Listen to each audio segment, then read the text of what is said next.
Hello, everyone. Welcome.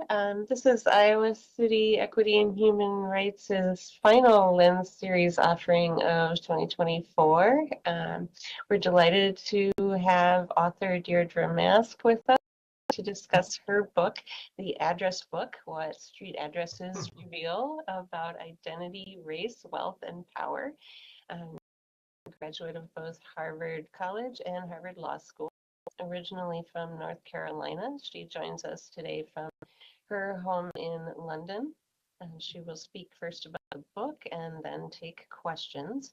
So I encourage everyone to enter your questions in the question box as they occur to you, and we will try to get to all of them. The program is being recorded. It will be available on City Channel 4 in about a week. So welcome, Ms. Mask. Take it away. Great. Thank you so much for having me. It's such a delight to be here.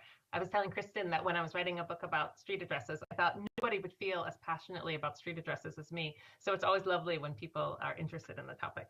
I'm just going to give a 10-minute overview or so of the book. And I'm going to tell you how it started out, which is really with procrastination, which is that I was living in Ireland at the time. I live in London now, and my husband's from Ireland. And I was sending a letter from to my dad in North Carolina.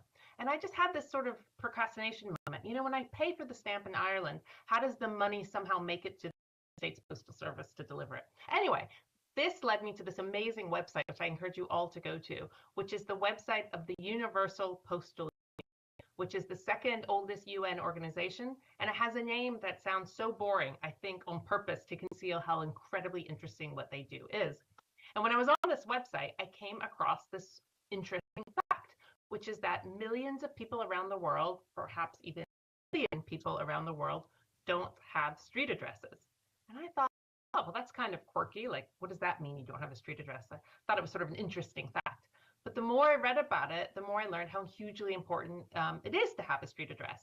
Because without a street address, you can't do things like bank, you can't get credit, identity cards are difficult to get, much less a passport. It can be difficult to register your children for school. There's all sorts of reasons why people need addresses. And it's one of the reasons why the World Bank has called street addressing one of the cheapest ways to help lift people out of poverty. So again, I just thought this was kind of an interesting fascination. But then I learned that there were parts of my own country, the United States, that also didn't have street addresses. And this was something I needed to see. So my next trip home, I ended up borrowing my dad's car and driving from North Carolina to West Virginia to write a story for the Atlantic magazine about addresslessness in West Virginia. And what I found there sort of sparked the whole book. Because what happened was there were people there who lived, they were in rural areas. This is the county I was in, I believe, is the second poorest county in America. We're talking about the Appalachian Mountains. And people would address in these unusual ways. They would navigate their places in these unusual ways that required you to know the places. Like there was a dumpster shaped like a cow, or the old sewing factory, or the old radio station. A lot of things were old because a lot of people were leaving. It was sort of a because there weren't very many economic opportunities there. Anyway, there was a push to give street addresses there because of 911, because there had been people who had died because it was really hard to find people. And one ambulance driver I talked to said he would use the sirens to sort of triangulate to try to figure out where people were. Like, he'd turn them on and say, am I getting closer? Am I, colder, getting hotter? To try to figure it out. And that's no way for an emergency. But what really sparked the book was that there's a certain group of people in West Virginia who really didn't want addresses. And I was curious about them. And there were addressers would tell stories of being met at their door with machetes or on four-wheelers because people didn't have addresses. And I was like, and you talk to people and they would say, oh, these people are really ignorant. They're just country people. They don't understand what an address is. But actually, I learned that they were actually sort of the cleverer people that I was thinking of. They were actually quite smart and on it. Because one of the themes of the book is that street addresses are not just for you to get an ambulance at your door, or to get post through your mailbox, or to get the Amazon packages piling up at your door. They're really also for the state to be able to find and track us, because the state uses them to tax, to police us, to make sure kids go to school, public health. Now, whether this is good or bad depends on your view of the state. I tend to think the state is a good thing. But it's not wrong to think about what addresses mean and how they do influence your life and influence the relationship of the state in your life. So the book sort of proceeds from there. So I spent a lot of time in Calcutta. It's now called Kolkata, in India, in places the government calls slums, where I was following a team that was addressing these slums because they didn't also have addresses. And they wanted addresses for all the same reasons that I described: banking, credit, secure mail, packages, all of those good reasons.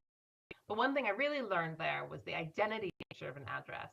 And the way that I describe this is, if you lost your wallet tomorrow, and you would probably be able to tell the police that you had $60 in there, but you probably wouldn't even include the change, right? It'd be like, was there 10 cents or 60 cents? I don't really know. But when we don't address, kind of treating them like that change, right? Counted is to be measured and to be known. And I really saw that very dramatically in India. And I can relate to that, about what that would feel like. In fact, one of the very first people I interviewed for the book was actually a South African voting official. And he was Black and had lived in a township and that didn't have addresses, whereas the areas of the cities, especially the white areas, would have street addresses. And he said he had a cousin who had a street address, and it was very glamorous. He thought it was very glamorous, and that people in his village would put up a number on their door. And it sounds silly, but that makes so much sense to me, that to be counted, and to be seen as somebody worthy of being found is important. So I saw lots of addresslessness. There's also a chapter on Haiti that shows how when Haiti had an outbreak of cholera after the terrible earthquake in 2010, it was more difficult for epidemiologists to track the cholera than it had been in 1850s Victorian London, because 1850s Victorian London had street addresses that made it easy to pinpoint where everybody lived and to track where the disease was coming from and how it was spreading. Whereas Haiti, even then, was very poorly, badly addressed in many areas, not addressed at all. But it's not just about addresslessness. The book's also about sort of the history of our street addresses. How did we get these? There's a chapter on London, which is where I live, which has, I think, very interesting street names because they're very, very old, and they tended to operate almost like maps or directories before there was a computer where you could look things up. So there are streets in the city of London like Milk Street or Hog Lane, because you'd find your milk, or ironmonger's row where you go and get your frying pans and the like, or whatever. That my publisher in the UK, their street name is Cloth Fair. I mean, Cloth Fair, that's just lovely. But presumably that was where you could go for cloth, so that they sort of operated that way. And house numbers is also a really interesting story. So I tell that story through the Empress Maria Theresa. She was the Empress of the Habsburg Empire. She's well known for having had 16 children, one of whom was Marie Antoinette. And she decided to give house numbers to people in her empire to be able to find them, right? To be able to find, especially men, for the many wars she's been entangled in. And people, as did in West Virginia, they protested. They did not want them because they knew what was going to happen, right? That they were no longer anonymous to the state. And once there was a number on the door, and this was also connected with a kind of census taking, that they didn't want that. Now, very soon, they learned to love them, as we all have, and they forgot this. But the fact that there were people brought before court for defiling their house numbers tells you something. So we have that. We have the history of how street names came about, and we also have the political nature of street addresses. So street addresses are about power, and that which is really the most important in the subtitle of the book. They're really about power. And what does that mean exactly? Well, the people who write history also write the street names. That's something I've always said. So in World War II, before World War II, for example, in Nazi Germany, every town and city would have had a street called Adolf Hitler Strasse, right? This is a way of imprinting your power on the landscape. And it's amazing propaganda because you have to use it. You have to say it. You have to see the signs. And it's one of the reasons why when the Allies came into war-torn Germany, I mean, where there was crisis after crisis, that one of the very first things they did was take down the Adolf Hitler street names and the Nazi street names, and because it was just untenable to have a new government with those signs still up. And there's some, if you Google it, there's some very iconic pictures of an American GI taking down Adolf Hitler Strasse, and it was an important image. But this also plays out in other ways as well. There's places in Eastern Europe, for example, where the regime has changed so many times that had 6 street names or so, in a century. And also, interestingly, I was having dinner with a friend here from Ukraine who was telling me about how the street names had changed in her own city since the Russians had arrived. So this is something that's still going on, and it's still a way that we imprint our power and our values on the streets. And this is why it becomes contentious in times of issues like race. So in the book, I watch this this sort of war unfold in Hollywood, Florida, over whether the names of Confederate generals should be street names. These were names that were actually put in Black neighborhoods on purpose, really, as a threat. And how that and how people talked about that and thought about that, and what ultimately happened there. There's also a chapter on streets named after Martin Luther King Jr., who people don't debate in general that it's a good thing to name them after Martin Luther King. But people debate what the streets mean that are named after him.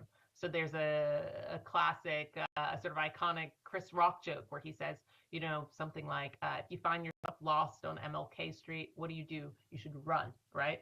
And the book explores why that joke, when it was written, was funny, because, or was at least seen as funny, because it sort of highlighted how MLK streets have become sort of shorthand for a kind of in decline. And then the chapter really goes into this issue and whether it is in fact true. I also talk about how power looks on the streetscape. So, and this is through about how Americans in particular, at least at one point, preferred grids and straight lines and numbered streets. And I looked up in Iowa the most popular street names, which are 2nd Street, 1st Street, 3rd Street, and 4th Street. So that tells you something. 2nd Street's probably the most popular because most 1st Streets are actually Main Street, which is definitely the most popular. So I think these are after Main Street.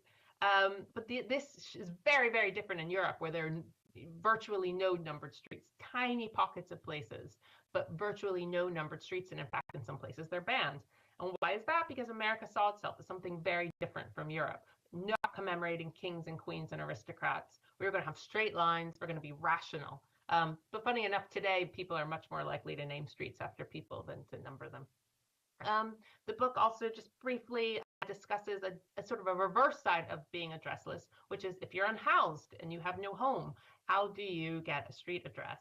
And why it's important. And so there's a researcher who surveyed people who didn't have homes, and what they needed, of course, was somewhere to live, but they also needed an address so that they could pass as somebody who wasn't unhoused. So they would, and this is because employers often ask for your street address, and if you don't have one, then assume they make assumptions about you that mean you don't get a job. And employers freely admit that this is a kind of discrimination that they have practiced in the past. And so weirdly, in order to get to a state where you are housed, you have to pretend that you are, and an address helps you to do that. So it talks about the problem and also some potential solutions. The final chapter, and the last thing that I'll talk about, is the role of technology. So even in the early days of writing this, people would say, oh, why does this matter? Because we have all these great GPS technology and they're always improving it. So you have companies like Google, or there's another company called What3Words that are really great at like using very rational techniques to find you without this weird street names and numbering and this in the book. But there was something about it that really bothered me. I really did not want our streetscape to be replaced, these numbers or these sort of meaningless words.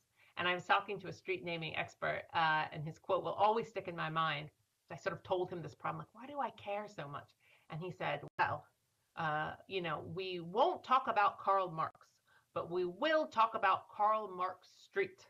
And that really summed up for me why it matters. Because these street name debates are times and places where we as communities have to decide what matters to us and what doesn't matter. And we have to engage in big issues on a local level. And I think we should keep doing that sort of community work of deciding what matters to us. So I'm going to leave it there, which I think is about 10 minutes, hopefully. But I'm happy to talk about any of this more in depth or answer any other questions. I could talk about street addresses all day, as is probably obvious.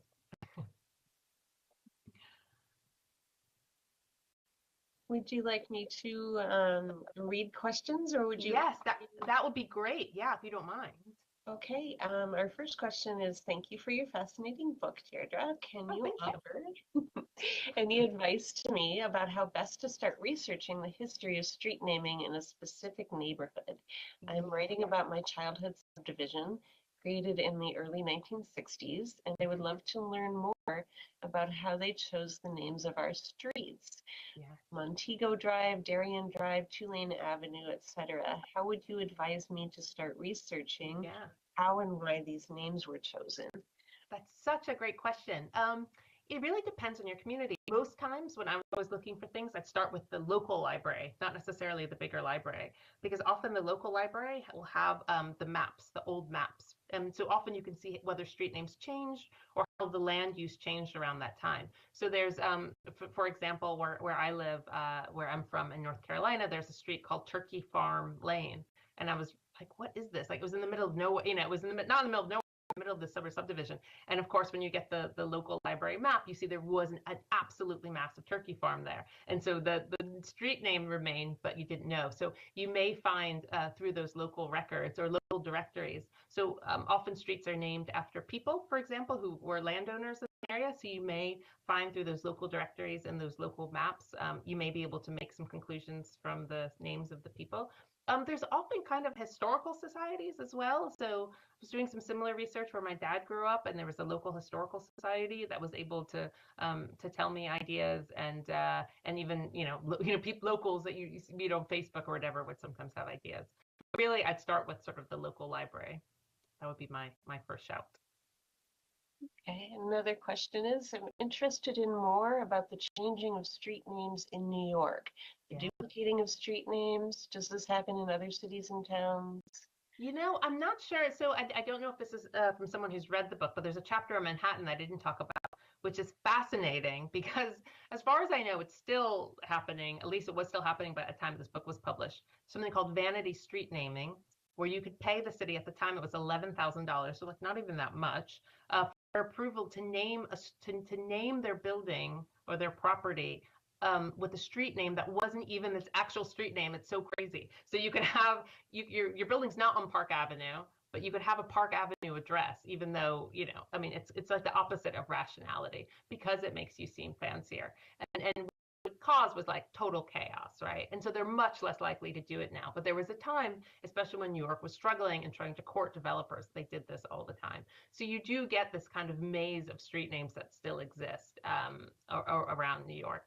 I don't know if there are any other places that do it. I know Chicago used to do it, but there was a terrible. It's in the book. There was a terrible fire at some point where somebody died in this fire, and this was attributed in part to the fact that the address was a vanity street name. I've never heard of anyone in Europe doing it, but I wouldn't put it past them because I think it's just an attractive way of luring developers and later buyers to it. But it's I think it's insane.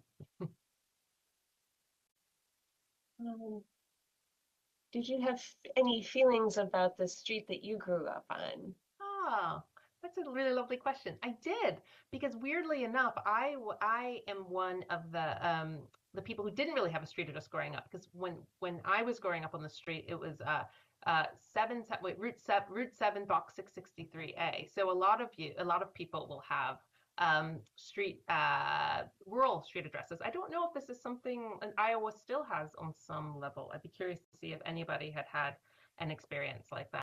So yeah, so to some extent, I do remember actually getting our street address, and the road always the same, which was Old Lystra Road. And interesting, back to the first question, I still don't actually really know why it was called Old Lystra Road, but it means something to me partly because I very much remember when we got our number and our street name. And we still call that house by the street name. I don't know if anybody else does this, but when we're talking about the house I grew up in, we talk about Old Lystra. So it becomes sort of tied up in your mind with all these memories. How do street address and or zip codes play into healthcare data collection and insurance coverage? Yeah. So this is an interesting topic because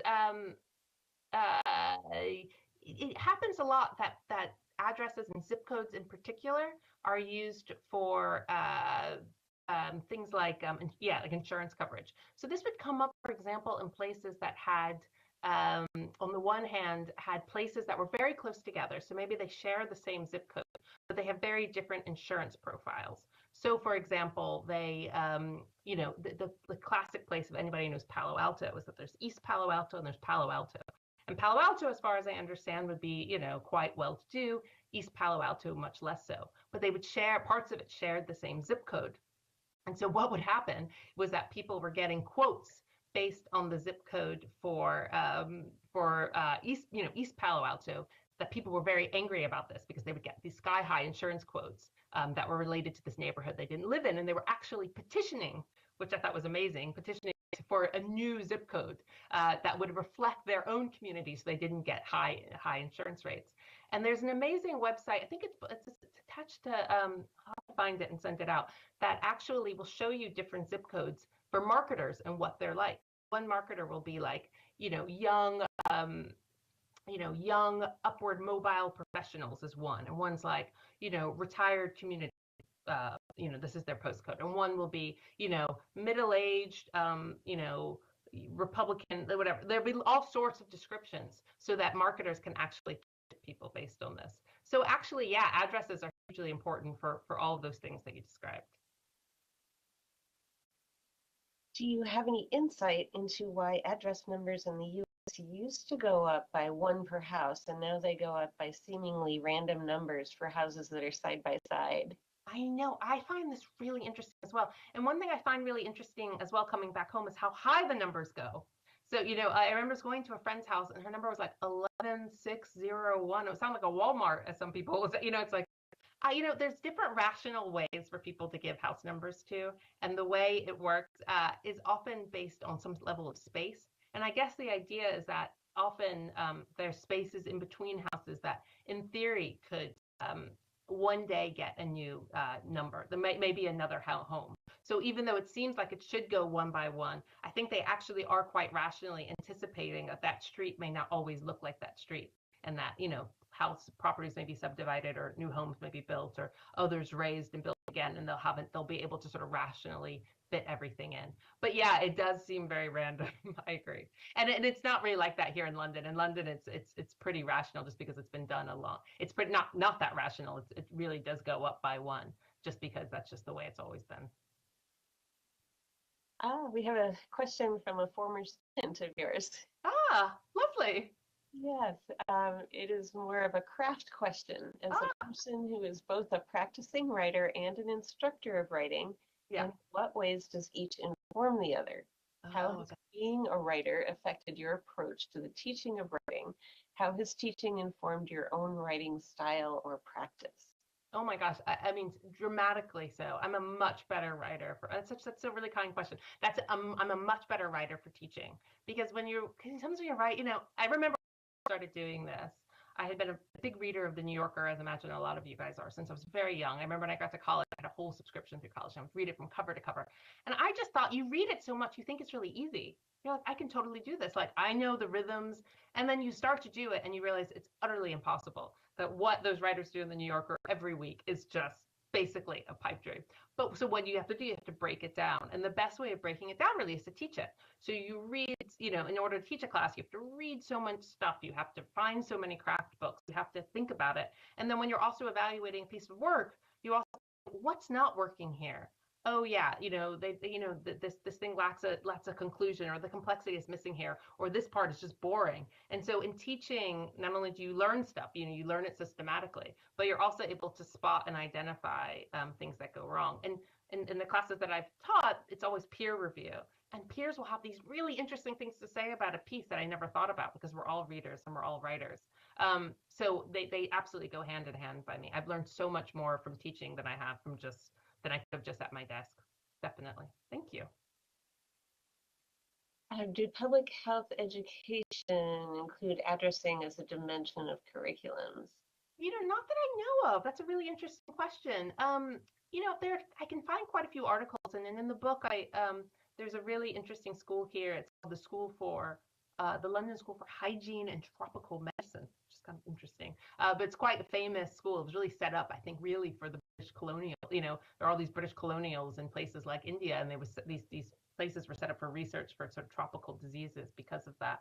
And in the book, I interview somebody who sees this as a very obvious point that we really need to find addressing. And I did talk to people, for example, who emphasize the role that it plays even in things like vaccine campaigns. So I talked to one doctor, I think it was quite important doctor at Harvard, and he was doing this vaccine campaign, and I can't remember what country it was, but it was a country in Africa, and he said he spent half his time addressing because they had to have addresses because there was a schedule for the vaccine, and they had to make sure everybody had the schedule at the right time, but they couldn't identify people without their addresses, right? They couldn't actually log it and keep track. So they spent a long time actually addressing this community. And I hear stories about that as well from people who were community health workers, making sure that people who had HIV were taking their medications on time, and the difficulty of doing that without an address. So I'm not sure. That's a great question. I'd be interested for those who work in public health, whether this is something people talk about. But a lot of people sort of assumed when I talked to them that it was something that had to be done. Is there any effect on street names and how a child grows up, as in how a child's future job can match their given name, nominative determinism? Oh, that's so interesting. I mean, definitely, I don't know of any actual studies by this, but obviously people use things like we were talking about before, like zip codes in order to track, all sorts of income inequality and issues. Though that's not as much related to the actual names or the actual places. That's just an easy way of fixing people geographically for this data. But sometimes when I do this with like high school classes, I'll ask them to sort of close their eyes and think about the place where they live and try to map it out themselves and what they think of different parts of town. Now, I can totally do this with my hometown of Chapel Hill, North Carolina, at least frozen in time in my mind from when I was 18. I haven't lived there in quite a long time, so I couldn't do it again. But I absolutely could tell you which streets were sort of the country club streets, which streets were quite rural, which street there was a sort of hippie area in our town, which street there was which area was prominently Black neighborhoods, which would be the sort of smaller Hispanic community, which is much larger now. I could tell you so much about people from where they live, or at least I would have thought I could have told you something about them or made some pretty good guesses. So I can't imagine in a way that doesn't affect you in some way as you're growing up and navigating the world. I mean, obviously your first name, which is also something I'm writing about, does that even more. But yeah, there definitely is an influence on how people see you based on your street address. Did you have any subjects or case studies that you had to leave out of the book? Oh my gosh, so many. Oh, so many. And there's so many that came out later as well that I would have loved to have talked about. And of course, now that I say that, I'm totally blanking. I didn't really talk about the Middle East in the book that much, and I would have been really interested to write a lot more about that. Like the book's now translated into Arabic, which is really cool. And I was talking to someone in Egypt who was saying that in general there wasn't a history in the Middle East of street names. That just really there was no history of it. But you have colonial areas like the colonial bits of Cairo that have street names, and that was that was one way of marking this area. Israel is another interesting place, and this has been a big issue in Israel. There have been cases about in the Supreme Court, but a lot of people who in Israel came from Europe, and so they sort of brought the tradition of street addresses. So parts of Israel would have street names, and parts would not, and this was a source of contention, for many years. So there are ways in which our experience of street names, our history of street names, and our culture of street names, is really affected all over the world. And again, there's so many people who have written in really interesting stories that I wish I had time to include. And how did you decide which topics to include, which to exclude?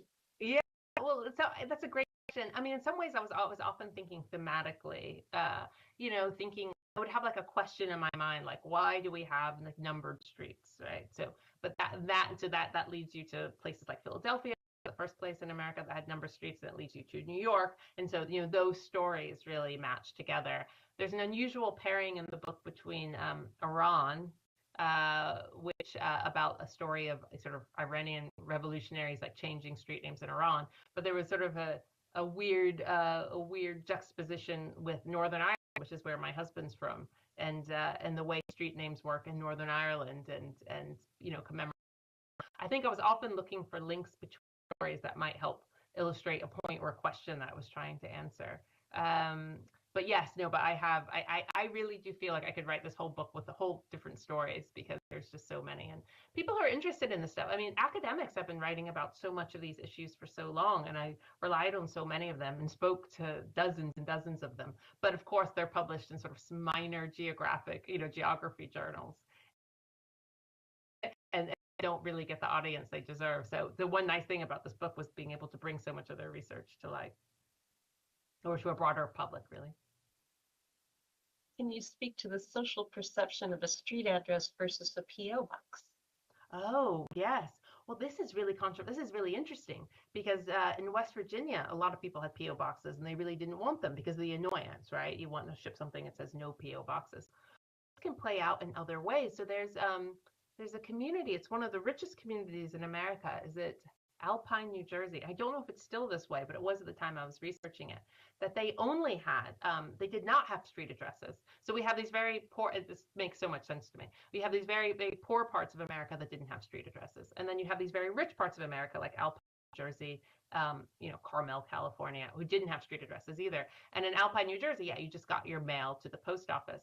And I think the reason for them was that they liked the anonymity. There were a lot of celebrities and very rich people who lived there. And so they actually were fighting against street addresses because they wanted to be anonymous and to get their mail at the post office rather than to their door. I think Carmel actually, maybe you do actually get delivery to your door. I'm not sure if anybody knows that. But so you have this weird thing where in general, I think most people think of a PO box as slightly, so there maybe when I was growing up, there was maybe a slightly shady component to it, like, oh, you want to be anonymous with a PO box. I'm not. I'd be curious to know whether that's still the case and people still get PO boxes as much as they did in the past. And certainly, I know in some locations it's a necessity because you don't really get reliable mail to your house, or it's a status factor perhaps if you live in Alpine, New Jersey, not to have anybody know where you live. That's a really interesting question. Living in a development where streets are labeled with Welsh or Irish nouns, Yeah. what is required to change a street name?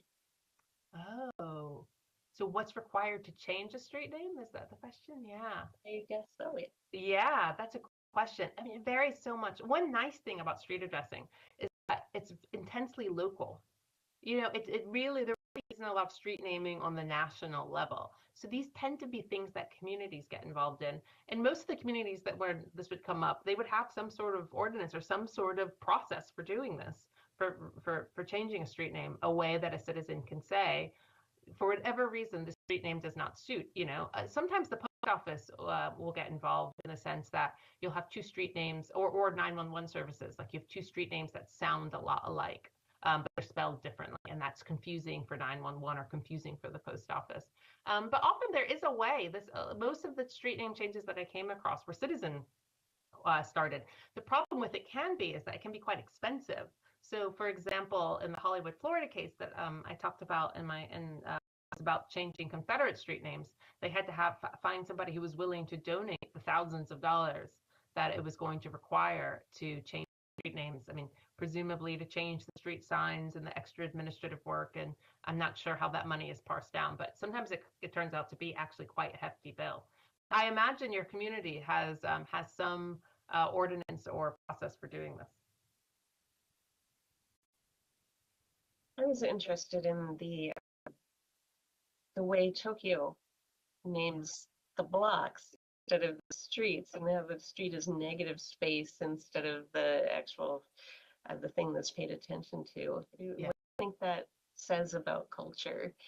Yeah, I mean, I think I like about that chapter so much is that you just take for granted, you just don't know what you don't know. It never occurred to me until I started reading about Tokyo. So for you who haven't read the book, Tokyo has a really different way of addressing. So rather than addressing streets like the lines, they kind of address the block.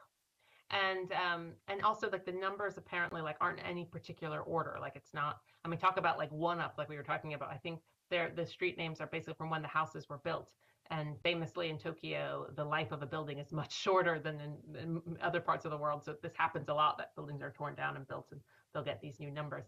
And I was so interested in this because it seemed a bit odd to me. Like, why wouldn't you do this? And the more I read people talking about it, the more I saw that the way I see the city as this Westerner is totally different. And and how much I was making assumptions about other parts of the world. And I talked to in that chapter, and I think he's an architect, Barry Sheldon. Anyway, I think he's an architect who had moved to Japan. His wife's Japanese, and he had made his theory about it is that streets are lines, right? Like we have these lines, and English is written on lines. And so when we learn to write, we have this like lovely line paper. My kids still need it to write neatly, and we write on these lines. But in Japanese, things are written in squares. So the paper is, because they have these big characters, that writing is in squares. And so his theory, and it's just a theory, but I think it's kind of a beautiful one, that our minds are trained to see space differently based on the way that we write. And so the way a Japanese person who grew up in Japan might experience a city is different from the way someone like me who grew up in the US and English speaking culture might experience the city. I don't know if there are ways of actually proving this, but there is a lot of evidence that the way we see our lives, we organize ideas, is related to the structure of our languages. So anyway, so I was just really interested, and that was really like mind blowing, tackling a lot of assumptions I had about how we see space. As I was reading your excellent book, I was reminded of Foucault's critical theory about how systemic naming and categorization is a double-sided sword. It can give a sense of identity to people, providing the possibility of self-awareness, community, and political action. But it can also provide the state with an opportunity for surveillance and punishment. Yes. Does that ring true in terms of street naming and addressing the unaddressed? Oh my gosh, I wish I could. That was so. I wish I could like copy and paste that and go back in time and put that right in the book, because I think you've totally nailed it. Like that's why the book was actually quite fun to write. I really didn't want to write something that was like polemic, that this was how things should be and this is my opinion on these. I just like to expose the complexity of everything. And I think that comment really, or the question really brings that out, right? Like it's not neutral. It's just not neutral. Like I just want people to think about them. There are these aspects of addressing that are great, as you said, like with identity and packaging and mail. And then there are the things that are not that great, right? Like like for example, something I read, it was just, you can use them to track dissidents, for example. Like, tracking is not always good for the state to be able to track people. Like I said, it really depends on your view of the state, how you see the state's ability to find you so quickly. But there is something deep that's wrapped up in identity and addresses, literal identity, for example. So, when's the last time you opened a bank account without a street address? Like almost impossible. Like we're constantly having to do address verification and things like that. And why is that? It's not so that the bank manager can come to your door. It's because you are connected with that address, and that's how they say you are. But there's also this other flip side identity part of it, is that, yeah, it does become part of your identity where you live and what your street name is. And, especially if you have any connection to the street name, this is also kind of powerful. So yeah, I think you said it much better than I did in the book. Thank you for your comments on the hippocampi as it relates to what happens now with GPS. Yes. Senior care centers depend on landmarking, with pictures on the wall, to find a way through hallways where GPS is of no use. Are cities intentionally landmarking as well as naming streets? Oh my God, that's an amazing question. And I have no idea. I wish they would.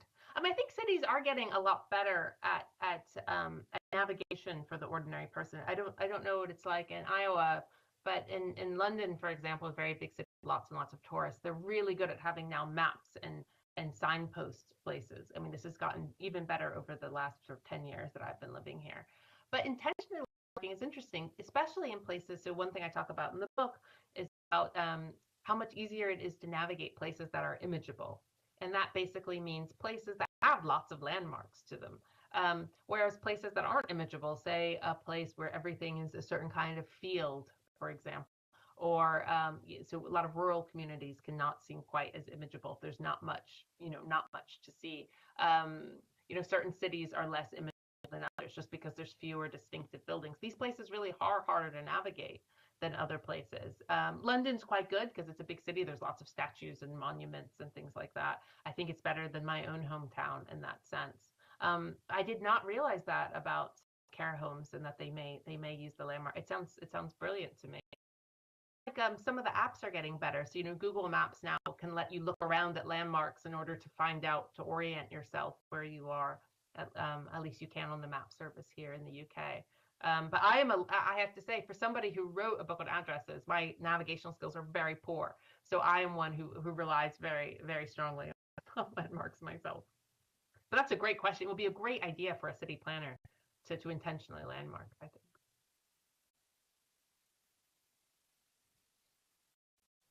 What do you want the ultimate takeaway for people reading your book to be? Oh gosh. Oh, that's a great question. I think if people are just thinking about this at all, this is a success, right? I mean, if you're thinking about all of these things, and in general, I think you can do this with so many things in our lives. It's just something, and I think there's a lot of books written with this in mind. If you take something that's quite, you take something that's quite neutral, something like addresses where you don't really how I was before I wrote this book. You don't really think about it, and you see all the complexity going on there. The addresses aren't neutral. The way you think about them and you taking them for granted and things like that are it's important to think about these things. So I guess just in general, just pulling how much complexity you can pull out of something that we take for granted every day is probably what I would want people to get out of it.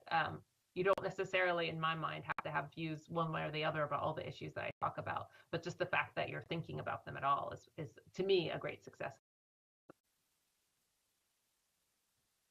If I heard this correctly, you Yeah. mentioned that you are now researching and writing about people's first names. Yes. What sparked your curiosity about that topic? Oh, I guess it's something I've always been interested in. And obviously, looking back at this book, which is so much about names as well. But one of the things more specifically with this book was that the man that I quoted for the Karl Marx quote, he has a really unusual name. His name is, I'm going to pronounce it wrong. I think it's Mayoz, Maoz. I think it's Mayoz, but I'm not positive. And his last name is, I think, Azeryahu. Again, not positive on the pronunciation, but he has sort of an unusual name. And he said, how did you get into I have an unusual name. And you have an unusual name. Is this why we got into this? This was sort of the tenor of the conversation. Because I have an unusual name. I'm unusually named after my mother, which is also very unusual. I'm black, but my name is funny enough is sort of Irish derivation. It's very old fashioned in England and Ireland. But my husband is Irish. It sort of was that like a there's some, but I have no other Irish connection. So I think I was always having these questions about it. So maybe that's sort of how I got into it. But there's also a lot of sort of similar themes from addresses that you can bring into people's names and also others as well. When you find a topic which sparks your curiosity, what are your first steps in research or brainstorming which help you determine which ideas are fleeting fancies and which ideas have legs? Oh, that's a great question.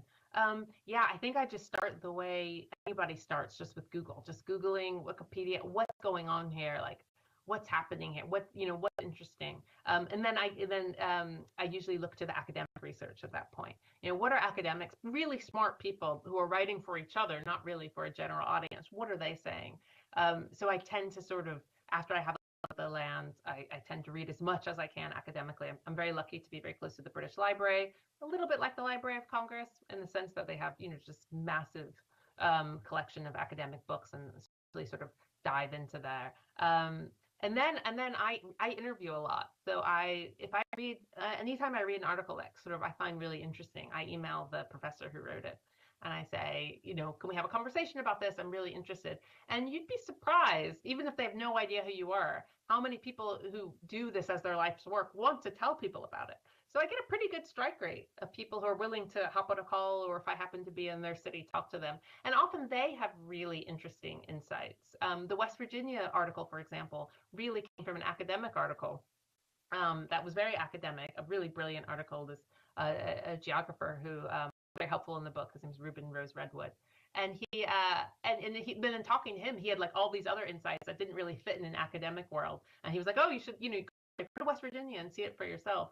So that is basically how I do it. But as you say, there are a lot of rabbit holes that you go down. So for example, there was this story about Rousseau, Jean-Jacques Rousseau, that I loved. I just thought it really fit in the book. And every time I would put it in the book, some editor or somebody would say, this doesn't belong in this book. But I loved it. And I spent probably 2 weeks just researching the story and how I was going to write the story. And then at the last minute, I thought this story, in fact, how much time do we have? I'll tell you the story really quickly so I get this story out. You guys will like this story. So you have Jean-Jacques Rousseau. He's living with his tutor, I believe. This is this is France. And what happens is he's sitting there in the kitchen and he's studying. And the maid of the lady of the house, I believe, is drying some combs, some hair combs. And they're in the kitchen. And Jean-Jacques Rousseau is the only one in the kitchen at the time.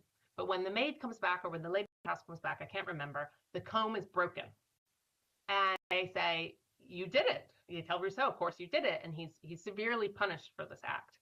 So what does this have to do with street addresses? This is what people always say. Here's why it's interesting. Jean-Jacques Rousseau, he claims he didn't do this. And he says that this was the point at which he grew up. Because this was the point where he realized that people could not see what was in his soul. That he was not transparent. They could not see that he did not do it. They just saw the outside. And so he realized that they couldn't have this perfect communication, and that this was what it, in some sense what it meant to grow up. And I sort of saw this in the book a little bit as being about transparency. And there's a very famous academic, his name's Starobinski, who writes about this in this way, about being able to see each other when we're addressing.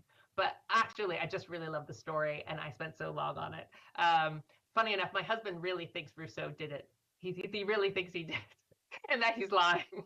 Whereas I like to believe that Rousseau was innocent of this crime, and so his feeling about everybody not seeing his true self is actually true. Anyway, so that's just one example of the sort of wormholes you can go into. And again, I talk to academics about this, but that don't end up making it. But I think enriched my life knowing that story. Are there other innovations in addressing? You mentioned the one where everything is numbers, but are there other innovations that you discovered coming up? Yeah, that's a great question. I mean, there's always something. There's so many startups now. I still get emails from them who are finding new ways of addressing. So in the book, I talk about this one called What Three Words, which has divided all the world up into these small squares that are that they assign 3 random words to find your place. Google, has really gotten into the game in a big way. I think what's going to be really interesting to follow with addressing is that I've had a few calls with people parts of the world that still don't have addresses, like much of Africa, for example, or parts of the Middle East or other places that are looking for ways to harness technology, because it's actually a huge barrier to development. So you have to be able to you have to be able to do credit. You have to be able, logistics is just, I mean, this isn't my field at all, but it's just a huge aspects of commerce. It's just the logistics of getting things back and forth, or being able to deliver a pizza without 10 phone calls, which are actually quite expensive in all these different ways. So what I hear about more, and the more people I talk to, are really about what are the ways that we're going to find to not just tackle wealthy areas that might want more specific addresses, or you take your Amazon package to the back door rather than the front door. Maybe you should have a different address or different code for your back door rather than your front door, and really still start to address these massive places that logistically need addresses. And it's really, really hard addressing from scratch. I mean, there are many countries who have tried and succeeded, and there are many countries who are trying and failing. It's, a friend of mine was talking about a friend he had who was a Syrian economist who thought he could boost the economy of Syria. This is before the war, just by, using a Sharpie pen. He just needed a Sharpie pen to write numbers on all the doors. It's not that easy. You think it would be that easy, but it really isn't. It's quite a science, and it's difficult to get all of the different people who need to work together to do it properly. And it's expensive to do so. So I think that the real innovations will be the people and company and governments who are tackling that problem.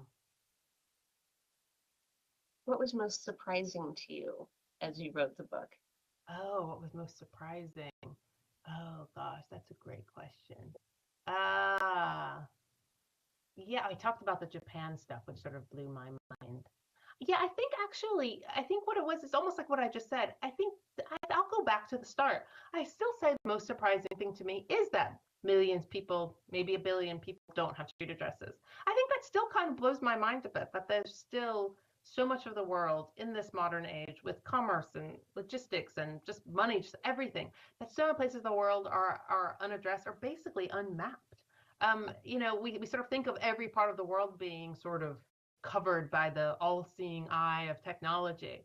And the more you read about this and you talk to people who are working in places all over the world, it's not. And it's surprising to me that we haven't really yet solved that problem.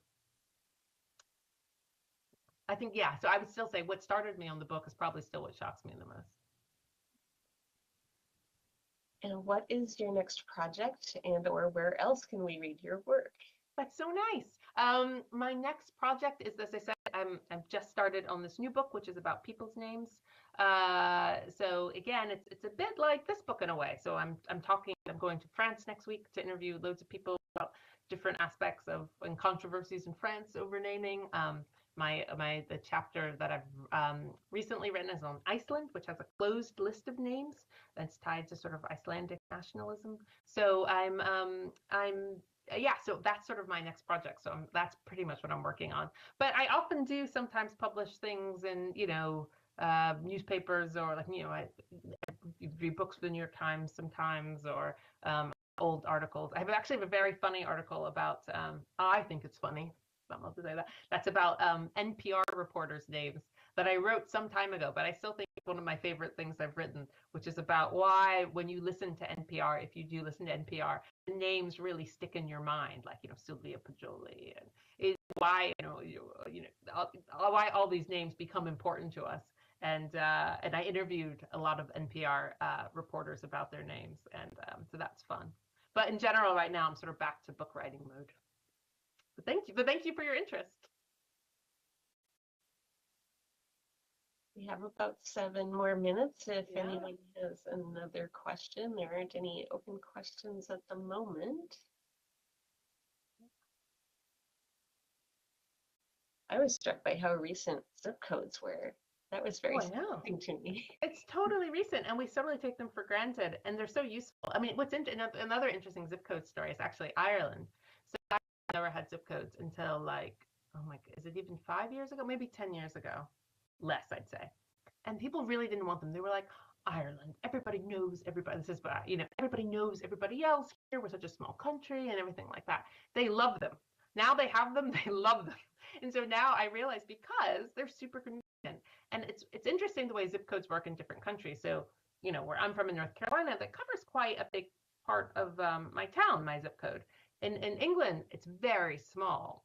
Your postcode probably covers, my postcode probably covers 40 houses or something. It's not big space. They're sort of very, very local, your postcodes.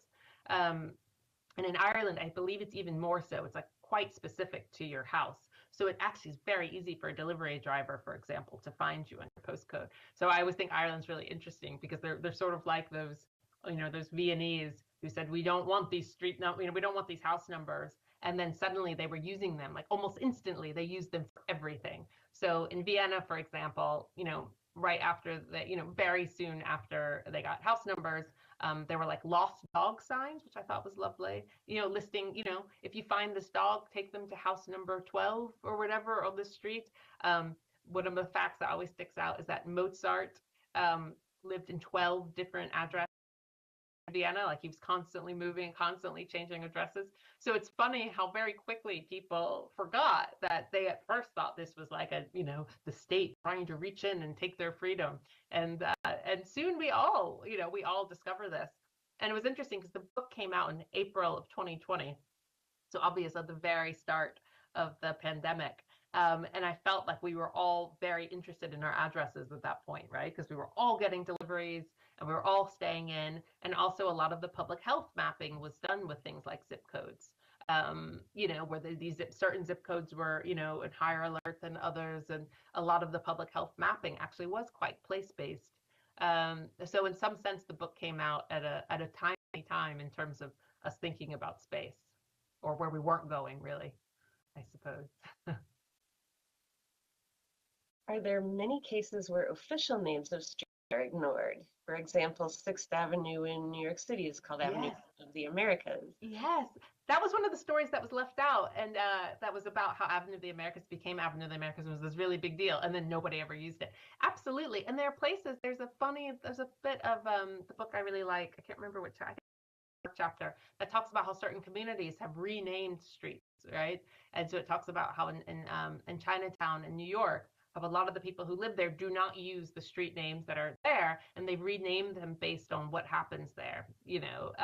So they have their own map of street names, and the same was true in San Francisco. That the local community, the names do not match up with the official. I think I say, the name doesn't have to match the birth certificate, right?